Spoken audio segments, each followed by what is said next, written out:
Nabi Isa alaihi salam. Nabi Isa adalah salah seorang rasul di kalangan kaum Bani Israel, yang dianggap sebagai rasul yang akhir di kalangan Bani Israel. Termasuk kalangan nabi-nabi dan rasul-rasul yang dipercayai oleh golongan ahli kitab, orang-orang Yahudi dan orang-orang Kristian. Walaupun orang-orang Yahudi menafikannya, tapi disebut oleh nabi-nabi Bani Israel. Walaupun kita menyebut perkataan yang berbeza. Nabi Ibrahim, kita kata Ibrahim, kata Abraham. Nabi Musa, kita kata Musa, orang Yahudi kata Moshe. Orang Kristian kata Moses. Nabi Isa, Yesus. Itu ialah Nabi dan Rasul yang dilantik oleh Allah Subhanahu wa Ta'ala. Nabi Isa alaihi salam menghadapi Bani Israel yang telah pun mempunyai kitab dari Allah sejak Nabi Musa alaihi salam. Tetapi setelah berlalu masa yang panjang, mereka meninggalkan petunjuk Allah, bahkan meminda hukum-hukum Allah mengikut selera mereka. Maka Allah Subhanahu wa Ta'ala melahirkan Nabi Isa alaihi salam di kalangan mereka untuk membetulkan penyelewengan itu dengan mewahyukan syariat baru. Tentang itu Allah Subhanahu wa Ta'ala berfirman, "Wa musaddiqan lima bayna yadayya min at-Taurah wa liuhilla lakum ba'da alladhi hurrima 'alaykum wa ji'tukum bi ayatin min rabbikum fattaqullaha wa ati'un innallaha rabbi wa rabbukum fa'buduh hadha siratun mustaqim." Surah Al-Imran ayat 50 hingga 51.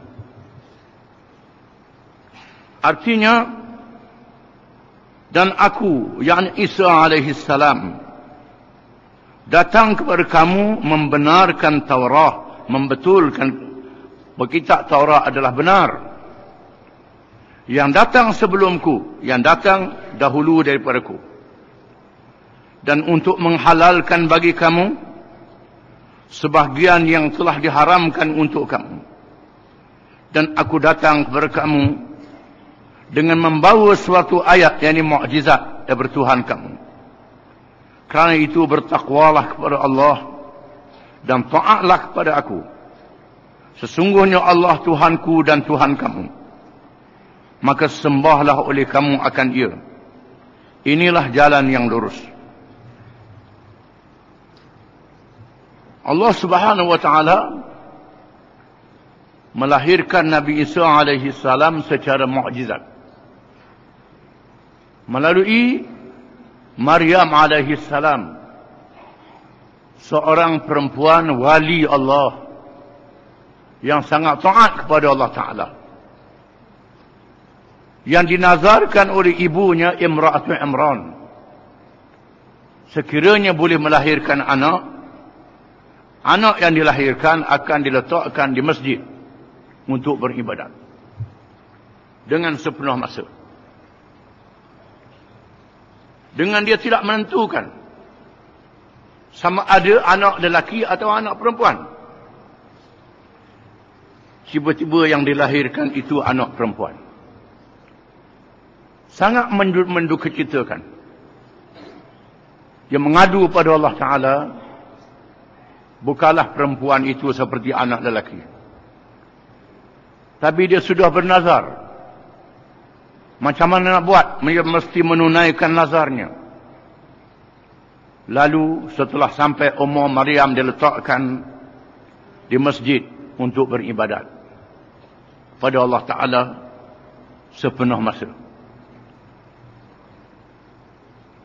dan diwakilkan kepada seorang untuk menjaganya. Maka berebut padri-padri nak jaga Maryam. Lalu dibuat undi. Quran menyebut. Dibuat undi, akhirnya undi boleh kepada Nabi Zakaria alaihi salam. Pak saudara dia sendiri yang menjaga Maryam. Dan Allah Ta'ala telah menunjukkan karamah, perkara yang luar biasa berlaku pada Maryam alaihi salam. Iaitulah bila Zakaria pergi ke tempat dia buat ibadat, ada buah anggur di musim tidak ada anggur, ada buah epa di musim tidak ada epa. Ditanya dari mana buah ini, Maryam rezeki Allah Ta'ala beri ke dia. Ini karamah yang berlaku kepadanya. Kemudian Allah mengutuskan malaikat Jibril alaihi salam untuk menjadikan Maryam mengandung. Malaikat bukan lelaki, bukan perempuan. Tak boleh suruh malaikat. Dia datang merupakan dirinya dengan seorang manusia. Sudah tentulah malaikat rupa dia lawa, segak cantik. Mengatakan Maryam dia adalah utusan Allah. Maryam berdoa dan menasihat. Kalau mu ni jahat, Tuhan peliharakan aku.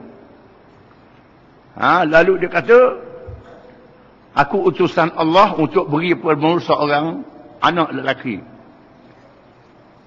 Maryam kata, macam mana aku nak melahirkan anak? Aku tak ada suami dan aku bukan seorang yang jahat. Macam mana? Itu urusan Allah Ta'ala. Maka Jibril meniupkan roh benih ke dalam rahim Maryam. Bukan bersetubuh malaikat, tidak lelaki dan tidak perempuan. Allah Ta'ala menunjukkan kekuasaannya. Sekiranya Adam dijadikan daripada tidak ada bapa dan tak ada ibu. Hawa dijadikan daripada Adam, tulang rusuk Adam, dengan tidak ada ibunya. Maka Allah menjadikan Isa daripada ibu dengan tidak ada bapanya. Ini kekuasaan Allah. Maka mengandunglah Maryam. Setelah diketahui mengandung, orang kata dia berzina. Sangat sedih. Sehingga berdoa kepada Allah Ta'ala, lebih baik dia mati daripada hidup. Dia seorang yang baik. Bila siapa masa untuk melahirkan anak, dia lari menyembunyikan diri di bawah pokok tamar dalam kisah yang terkenal. Kemudian diwahyikan kepadanya. Malaikat mewahyikan kepadanya. Wahyi. Perempuan dapat wahyi. Di sinilah para ulama khilaf. Ada ulama mengatakan Rasul daripada lelaki, tak ada perempuan. Adapun Nabi ada perempuan. Kerana di sana ada perempuan yang diwahyikan oleh Allah. Di antaranya ibu Nabi Musa alaihi salam. Diwahyikan oleh Allah supaya menghanyutkan Musa dalam sungai Nil. Sungai Nil Mesir. Dan Siti Maryam diwahyikan oleh Allah ketika ia nak melahirkan Isa alaihi salam. Diwahyikan kepadanya supaya dia tepuk batang buah tamar, batang pohon tamar. Dalam keadaan sakit, dia tepuk, tiba-tiba luruh rotok buah tamar yang mekar. Disuruh makan buah tamar itu. Di sini para ahli pemakanan mengatakan buah tamar rotok adalah baik untuk perempuan yang melahirkan anak. Kerana ada dalam Quran menyebutkan demikian. Diwahyikan kepadanya. Kemudian dinyatakan bawah dia tu ada air untuk dia minum. Ini perkara luar biasa. Setelah dia melahirkan Isa alaihi salam, dibawa, lalu orang ramai berkumung, sorok. Ini perempuan laju melahirkan anak. Tuhan sudah wahyikan kepadanya, jangan bercakap, tunjuk kepada anak itu. Lalu Allah menunjukkan Isa bercakap. Bercakap dengan bahasa yang fasih. Mengatakan ia adalah hamba Allah yang akan dilantik menjadi Nabi dan Rasul. Menyebabkan mereka tercengang kerana melihat mukjizat, perkara luar biasa yang berlaku kepada seorang Nabi yang belum lagi boleh bercakap sepatutnya. Dan ditunjukkan kepadanya mukjizat-mukjizat. Di antaranya setelah Nabi Isa AS berumur 30 tahun. Pada masa dia budak lagi, Isa boleh beritahu apa makanan yang disimpan dalam rumah seseorang. Macam mana nak tahu makanan yang orang simpan di rumah? Isa boleh beritahu di rumahmu ada makanan. Memang ada sungguh. Menandakan ini ilmu yang diberi oleh Allah kepadanya. Setelah dia dibangkit menjadi Rasul. Dalam usia 30-an. Diberi kepadanya mukjizat. Boleh menghidupkan orang mati. Orang mati dalam kubur. Dia perginya. Berdoa. Pecah tanah kubur. Dan orang dalam kubur pikah bangun. Bercakap. Boleh bertanya. Hidup semula. Ini mukjizat Nabi Isa AS. Menyembuhkan orang buta yang tak ada harapan. Untuk melihat. Tak ada mata langsung. Jadi ada mata. Tak nampak langsung. Sakit yang tak boleh disembuh. Oleh sebarang ilmu perubatan. Kemudian. Ambil tanah liat. Picit jadi burung. Dia tiup terbang jadi burung. Ini mukjizat. Yang ditunjukkan kepada kaum Bani Israel. Kemudian Allah mengutuskan dia menjadi Rasul. Diberi pada kitab Injil. Kerasulannya bersama dengan Nabi Zakaria. Nabi Zakaria, pak saudara jaga, adalah Rasul. Nabi Yahya, sepupu dia adalah Rasul. Dalam satu masa, 3 orang Rasul diutuskan oleh Allah untuk menghadapi kaum Bani Israel yang sudah menyeleweng dari kitab Taurat. Menghalalkan yang haram, mengharamkan yang halal. Yang halal diharamkan, yang haram dihalalkan. Meminda undang-undang Allah Ta'ala. Undang-undang qisas dan hudud. Undang-undang qisas, iaitulah kesalahan membunuh orang, mencederakan orang. Undang-undang hudud, kesalahan berzina, menuduh orang berzina tak ada pak saksi. Dan kesalahan yang lain. Ini adalah hukum yang ada dalam kitab Taurat. Bila orang besar-besar melakukan kejahatan, orang bangsawan melakukan kejahatan, raja dan keluarga raja melakukan kejahatan, tak dihukum ataupun dibuat undang-undang yang ringan. Ini mereka hukum Allah Ta'ala. Buat hukum sendiri, kata hukum Allah Ta'ala. Padahal bukan hukum Allah Ta'ala. Yang buat kerjanya ulama-ulama, orang-orang alim.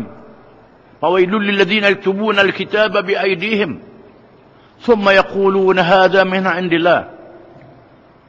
Maka celaka orang yang tulis kitab dengan tangan mereka, kemudian beritahu kepada orang ramai ini adalah hukum Allah, ini syariat Allah, padahal mereka sendiri.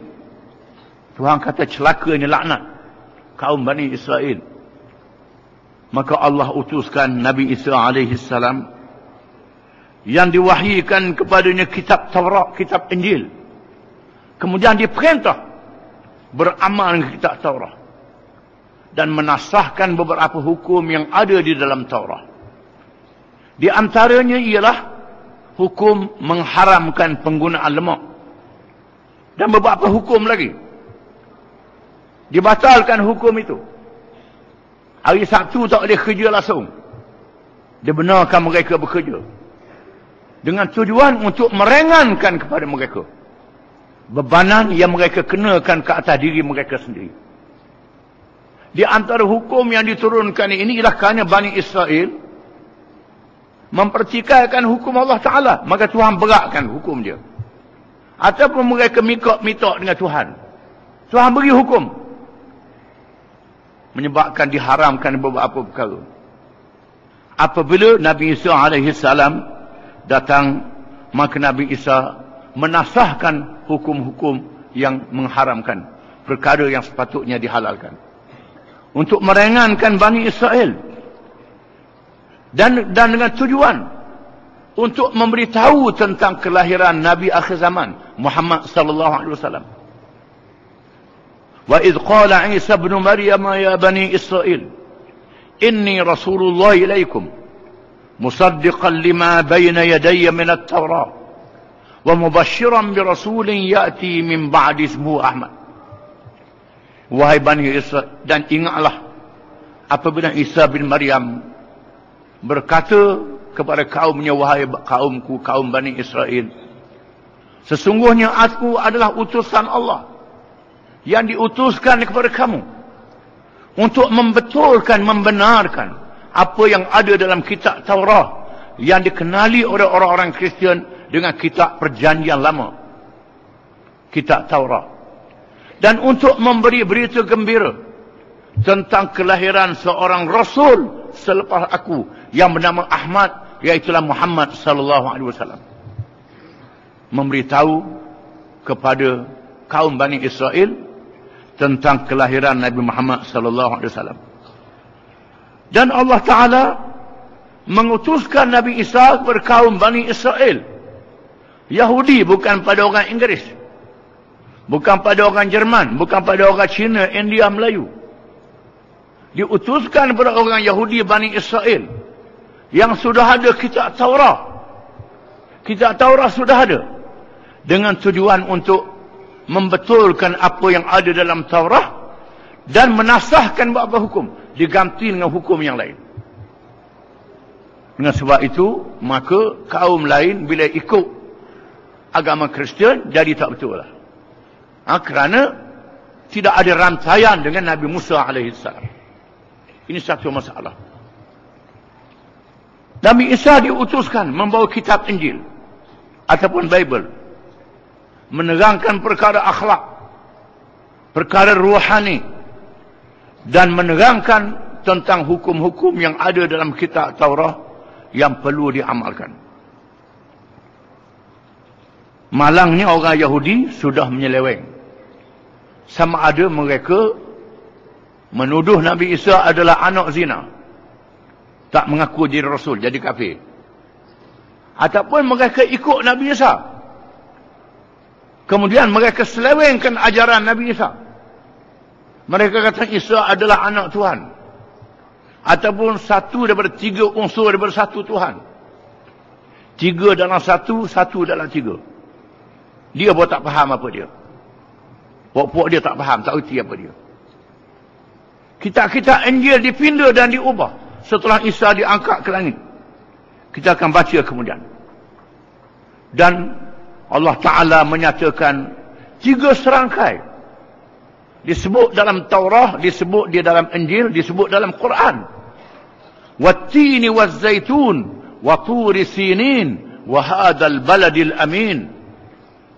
Dan demi buah tin dan buah zaitun, demi gunung Tur, iaitu gunung Turi Sinai yang terletak di sebenarnya Sinai, wa hadzal baladil amin, dan demi negeri yang aman, iaitulah negeri yang terletak di padang pasir, Makkatul Mukarramah. Tempat buah tin dan buah zaitun ialah Palestin. Dilahirkan Nabi Isa alaihi salam. Gunung Tur ialah gunung Nabi Musa bermunajat kepada Allah, tempat Nabi Musa alaihi salam. Negeri yang aman Mekah, tempat lahirnya Nabi Muhammad sallallahu alaihi wasallam. Itu jelas. Di sinilah banyak padri-padri Kristian dan pendeta Yahudi yang mengaji kitab dia sungguh-sungguh, bukan yang tak mengaji, yang mengaji kitab dia sungguh-sungguh, yang mengkaji, banyak masuk Islam kerana mereka membaca tentang kelahiran Nabi Muhammad sallallahu alaihi wasallam. Dan mereka membaca berkenaan dengan hubungan Nabi Muhammad SAW dengan Nabi-Nabi alaihi wassalatu wassalam. Bukan kita orang Islam diwajibkan beriman dengan semua Nabi-Nabi dan Rasul-Rasul, termasuk Rasul-Rasul Bani Israel. Kita wajib beriman Nabi Isa adalah Rasul, Musa adalah Rasul, semua Nabi-Nabi Bani Israel adalah Rasul. Kalau kita tak beriman, tak sah Islam kita. Macam mana puak-puak dia tak percaya ke Nabi Muhammad, tak percaya ke Nabi Isa? Tidakkah ini pelik? Sudah menyeleweng. Sudah menyeleweng. Orang Yahudi tak percaya ke Nabi Isa, percaya pada Nabi Musa dan Nabi-Nabi yang dia pilih. Orang Kristian pula tak percaya pada Nabi Muhammad, tak percaya pada Nabi-Nabi yang mereka tak setuju dengan Nabi-Nabi itu. Nabi-Nabi ini bukan dipilih oleh manusia. Boleh kita setuju, boleh kita tak setuju. Tidak boleh. Nabi-Nabi dipilih oleh Allah. Allah yang pilih. Nabi-Nabi yang Allah pilih ini adalah orang yang dilahirkan dalam keadaan yang sempurna. Sempurna akalnya, bijak dan cerdiknya. Sempurna ilmunya. Dan sempurna akhlak dan perangainya. Yang benar, yang tidak bohong sekali-kali. Yang amanah, tidak khianat sekali-kali. Yang berani menyampaikan, tidak takut pada siapa. Ini sifat Nabi-Nabi dan Rasul-Rasul. Yang dilihat oleh kaum di zaman masing-masing. Nabi-Nabi ni orang baik, tak pernah bohong. Malangnya bila Nabi memberitahu dia adalah Rasul, ajak beriman, mereka lawan Nabi-Nabi ini. Nabi Isa alaihi salam menghadapi keengkaran dan kesombongan orang-orang Yahudi. Berhujah dengan ahli-ahli agama, Farisiun. Orang-orang yang dianggap zuhud dan warak. Farisiun ni orang yang kuat beribadat di kuil-kuil Yahudi.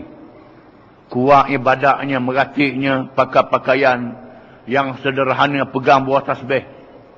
Tapi lawan Nabi Isa alaihi salam. Tak ikut Nabi Isa. Maka jangan kita rasa pelik lah.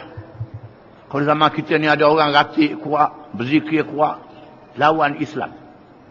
Ini. Ketika Nabi Isa menjadi Rasul. Di mana pendeta-pendeta yang buat tasbih panjang. Panjang daripada buat tasbih kita lagi. Buat ibadat. Lawan Nabi Isa alaihi salam. Kutabah, penulis-penulis hukum. Penulis-penulis kitab agama. Dan khatib yang memberi khutbah di atas mimbar masjid-masjid. Mimbar kuil-kuil Yahudi. Dan penunggu-penunggu rumah ibadat, yakni sami-sami. Sami-sami.